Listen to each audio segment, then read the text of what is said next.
She has a point. My Roman Empire is the fact that when I was growing up in the early to mid 2000s, my dad only worked one job and my mom was a stay-at-home mom for 90% of my life. And we were really lucky, and my dad made about $100K at his job, and that was enough to support a family of 4 on 7 acres of land plus build our own house. And now that I'm an adult living on my own, I'm single, I have no kids, I can barely even afford rent. Their mortgage payment was $790. Like, I make 60% of what my dad made or in the early 2000s, and he was supporting a family of 4 on his solo salary of $100K, and I can't even support myself on a salary of just under $60K. Like, make it make sense. Please stay for this, because I've reached the part in this whole like class consciousness part where I'm just filled with the most impotent rage, and like I'm talking that white hot, I need to sink my teeth and into something and scream kind of rage. Because what do you mean that it never had to be this hard for us? Like, what do you mean in other countries they don't have to spend 20% of their paycheck on groceries? What do you mean in other countries everyone can own homes because they're not paying $2,000 a month in rent, or that their mortgages aren't like their entire paycheck? What do you mean that people in China work one job and they don't even work 40 hours and they can easily afford their life? And then I'm over here working 60 hours a week, just me as a single parent, to like barely make ends meet, and I'm penny pinching every single second, and like there's so much of life that my kid misses out on and that I miss out on because of money and like work and no social support net. And you mean to tell me that it didn't have to be like this? They keep us in these chains on purpose, and it never had to be like this. Like, I did everything right. I went to college. I had to drop out of college to take care of my mom when she was sick, because again, no social services, like no safety nets. My dad worked his whole life and died and left everything to my mom.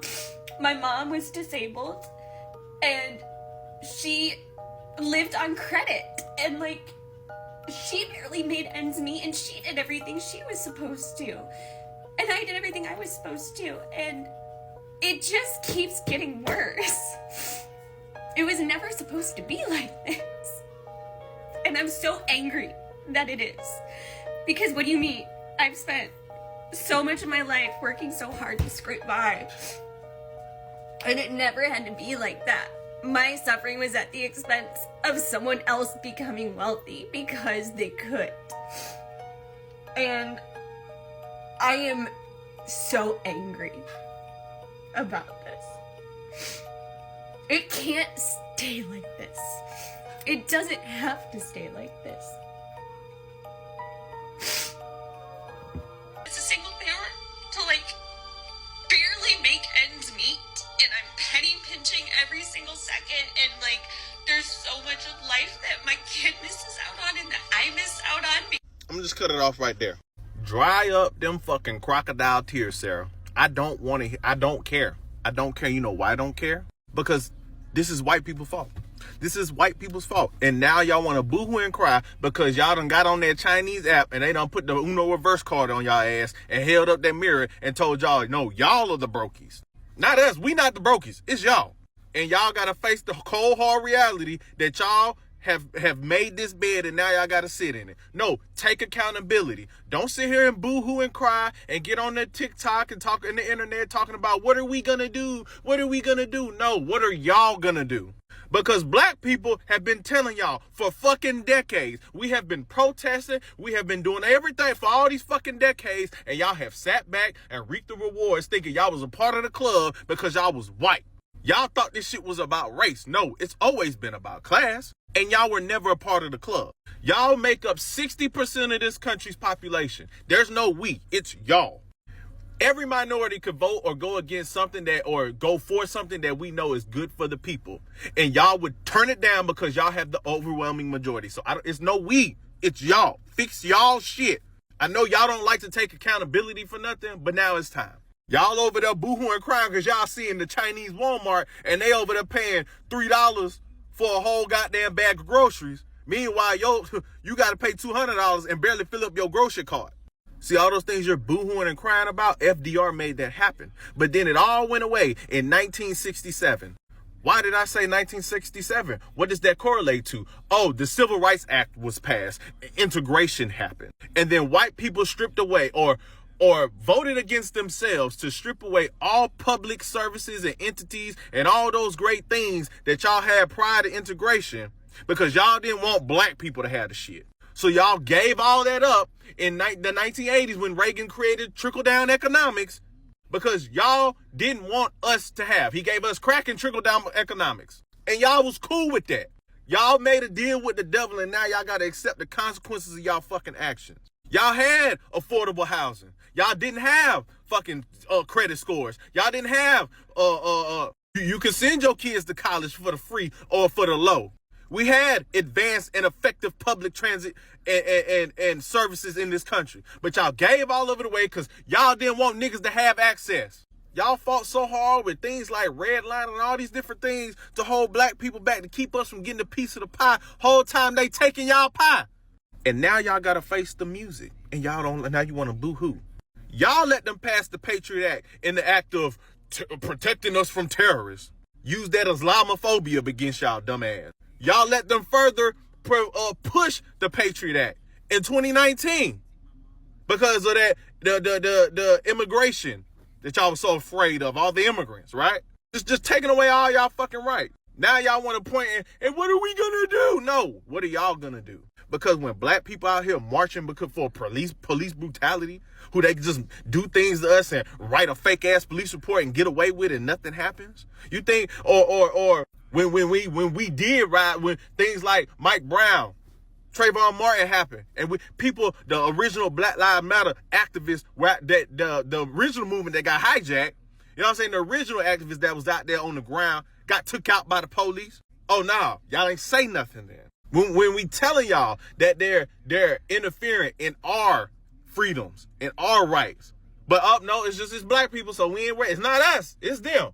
Well, I'm not. I shouldn't have to pay for the sins of my fathers. I didn't own any slaves. I'm not racist. Yes, but you're compliant to the system and you're complacent and you're okay with the system that gave you an edge up against us. Go back to R. Kelly or the things that was going on at Nickelodeon or with Harvey Weinstein, all that weird shit, right? There were people still giving up their kids to that, making deals, still going up there knowing everything that was going on, putting their children, putting their livelihoods, cameramen, people going to get opportunities and jobs. They did not care so long as it wasn't them. And that was y'all this entire time up until now. Go back and look at the prequel to the Purges. Where did they start? How did they get people to approve some shit like the Purge? They started in the hood. They started with black people. They started with the disenfranchised. So when y'all turn a blind eye and y'all let that shit go on with black people and we getting our ass whipped by police and we getting our rights taken away and we getting profiled and we getting this, and they're slowly implementing that shit and they were slowly draining that shit from y'all. It look like, come on, bruh. You would have thought y'all would have woke up when that shit happened in North Carolina and that hurricane went up there and fucked them up. But no, what did they turn into? Oh, well, it's Biden. Whole time North Carolina is a red fucking state. Oh, like your local governments fucking failed y'all. So no, there's no, what are we gonna do? No, it's what y'all gonna do. Grab y'all fucking nuts and go do something. Because we, black people, we tired of being y'all fucking crash dummies and going out there and then they give y'all a little piece of the pie, then y'all go back and y'all let us out there to fucking drown. No, y'all go do something. Oh, and never forget, we could have had Bernie, but y'all said he was a socialist. The amount of white people, since we've all gone to Red Note and have made Chinese friends, the amount of white people who are coming back to this app and saying that we're being scammed and, oh my goodness, that we shouldn't be living like this in America. Oh my God. You had to get on a Chinese app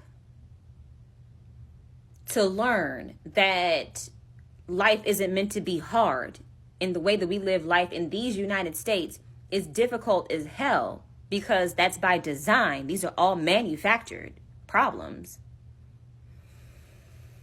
Y'all had to get on an app made by the Chinese to learn that. But when black people were trying to tell y'all this. Welcome to Echo Room Vibes. First off, I want to extend my warmest appreciation to all our loyal returning subscribers and a big heartfelt welcome to all the new subscribers joining us today. Your continued support and the love you show to this channel means everything, and it keeps this platform growing and evolving. We see you in the comments. We feel the love, and we're incredibly grateful for all the shares, likes, and stitches that make these conversations possible. Also, a huge shout out and credit to the originators and all the talented creators and stitches whose voices and creativity spark these discussions. Without you, none of this storytelling and community reflection will be possible. Thank you. Now, let's dive right into today's sobering yet satirical commentary on one of the most head-turning moments on the internet. White woman shocked thought poverty was for black people. The American dream lied. Fafo. Take a deep breath, everyone, because this one is going to be a ride-through irony, misplaced expectations, and the cold, hard reality check served up by the myth of the American dream. So let's dive into the rest of the video, and we will be back for more commentary. White people going on Xiaohongshu and they're like, oh my God, China, they have everything. Their food is cheap. They have good schools, blah, blah, blah, blah, blah. Why don't we have that? Racism. It's because of racism, babe. Yeah. And post-Reconstruction era South, after those traitors lost the Civil War, the South was devastated. This is just an example. The South was devastated, like in every way you could think of. The Northern troops had burned their farmland. They had blown up railroad tracks so you couldn't transport anything. They liberated all the enslaved people. They had burned their houses to the ground, okay? The South was... it was so bad. Northern newspapers were sending down photographers to take photos, to take photographs, and they were going back up north, and the editors and photographers were selling little books to other Northerners, like poverty corn. That's how bad the South was after the Reconstruction era. Oh, after the Civil War or the Reconstruction era. Do you know what white Southerners' primary concern was? Not housing and feeding and clothing their families, not trying to rebuild their economy. No. It was making sure they inflicted massive physical, mental, and economic terror on formerly enslaved people in the South. That was their modus. That was their modus operandi. That was very important to them. More important than rebuilding their economy was harassing black people. And that's just an example of the centuries white people have spent cutting off their own toes just so we don't have anything. But the gag is, now you don't have anything either. We don't have anything, but neither do you.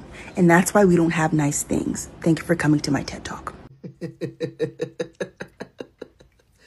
Baby, my For You page is popping today.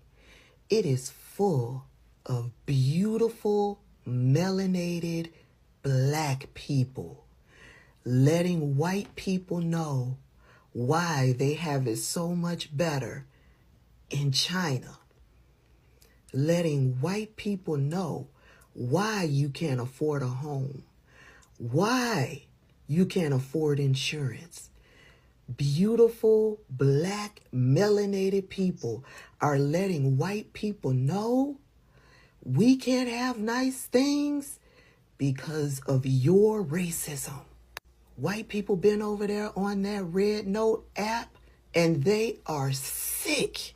They are learning that Americans have been living in squalor. White people are sick.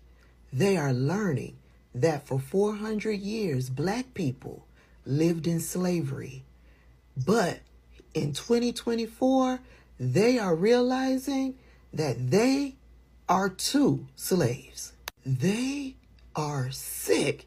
They are twisted. Listen, when Donald Trump came out and said, why do we keep getting people from these shithole countries? My response was, bitch, America is the shithole country. And white people are learning the truth. For the past 4 years, they've been fighting woke. And the Red Note app, Xiang Hong Shu, has made them the wokest people of 2025. I want everybody this year, when they go see their physicians for their annual checkup, to request some blood work to be done and find out what tests can be done to measure the level of anti-blackness that's embedded in your motherfucking blood, and find out if there's some level of concoction that you can sip on to flush that bitch out. Because I will never understand the shit that I see on this internet sometimes. In its last days of TikTok, y'all are still on y'all bullshit. The hypocrisy is wild. And I know a lot of people was always going to say, oh, everything ain't about race. Y'all always try to, minimize it or make it boil down to race. And yeah, it actually is about race, because every single time there are two groups of people and or two individuals that are doing the exact same thing, have the exact same thoughts and actions, y'all never have a logical explanation as to why it's acceptable for one person or party to do it versus the other. So then it causes us to do some level of process of elimination. What are the differences between these two sets of people and or groups? And the only two things that always seem to pop up is either these people are not black and or they're a man. Like, be so fucking for real. The hypocrisy is outstanding. I don't know which one is worse at this point. I don't know if it's the conversations about black Americans going over to the Red Note app and calling out the cultural appropriation that's going on there and being told not to bring that woke shit over to somebody else's app. Or if it's how Bad Bunny is such this astounding, remarkable artist that gave us such a beautiful homage to Latina culture with his latest album versus Beyonce being a propagandist. Let me know, because this shit eating me the fuck up.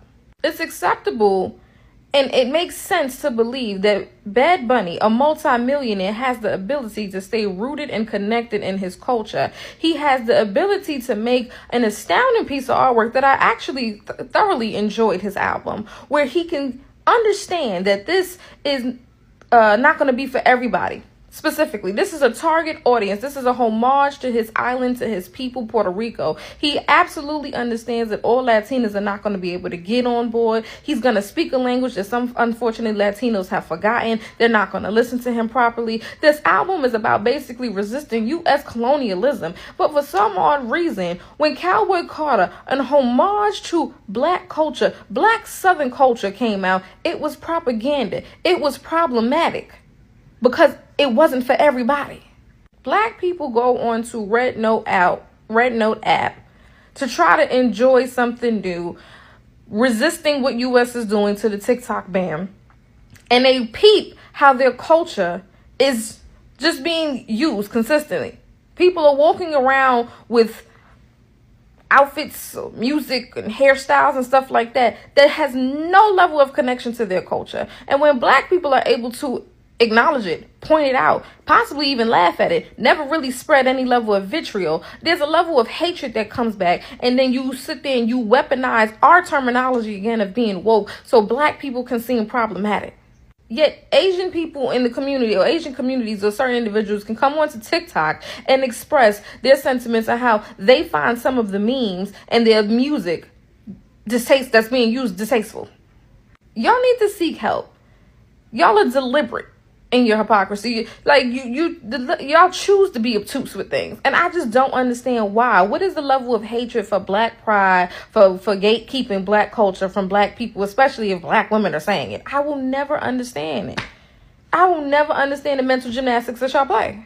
But in reality, I kind of do understand it, The reality is that y'all just believe that black culture is something that should be exported and used for all. And then you try to reduce it and make it seem like it doesn't exist, because if you want to be able to use it at your free will, you don't feel that black people should try to gain ownership of their shit. And that helps your ability to try to belittle us and our contributions to our country and try to erase us from ever existing.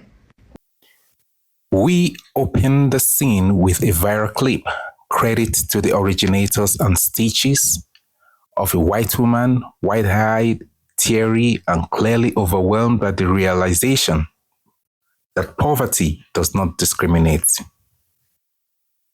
Yes, she thought poverty was something that happened to other people. By other people, let's not sugarcoat it. She meant Black folks and marginalized communities. The reality, the American dream had other plans. It's almost poetic in its delivery.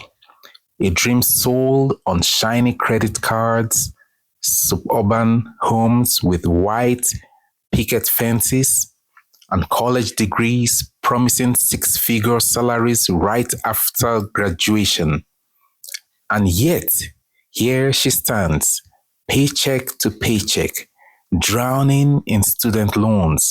Her electricity bill tripled what it was 2 years ago, and rent climbing like a SpaceX launch. Sound familiar? It should, because that's the reality so many have been living for generations. But here is where the satirical twist of Echo Room vibes comes in. No judgment, just observation. You see, this isn't a gotcha moment. This isn't a moment to point fingers. This is a moment of collective reflection.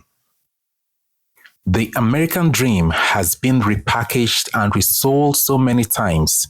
It's practically the national pastime. Yet, the fine print, well, that part conveniently gets cut out of the commercial. So let's pause for a break and think about all we've been talking all along. All right, we are back. And oh boy, it's time to talk about the concept of earned privilege. The idea that if you follow all the rules, stay out of trouble, work hard, and keep your nose clean, you will be rewarded.